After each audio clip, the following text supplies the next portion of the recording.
This National Origami Day, on November 11th, we can't wait to sit down and find our zen by practicing this ancient art.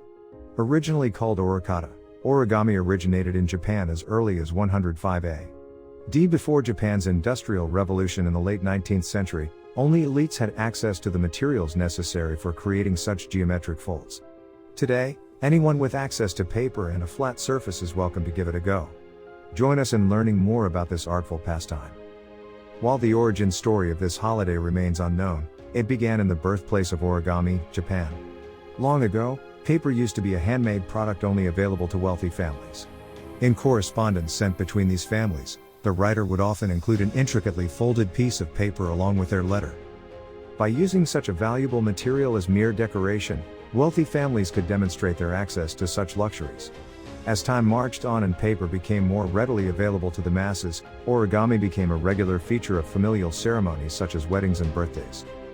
Origami finds its simplistic charm by requiring only one tool, the paper itself. In this way, it can feel much like a logic problem or a brain teaser. However, origami's modern cousin, kirigami, allows the use of scissors and glue.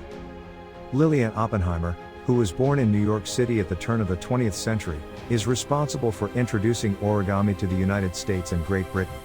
She founded organizations in each of these countries so that fellow paper-folding lovers such as herself could gather and share their art. Today, Oppenheimer's organization still stands in America and is called Origami USA.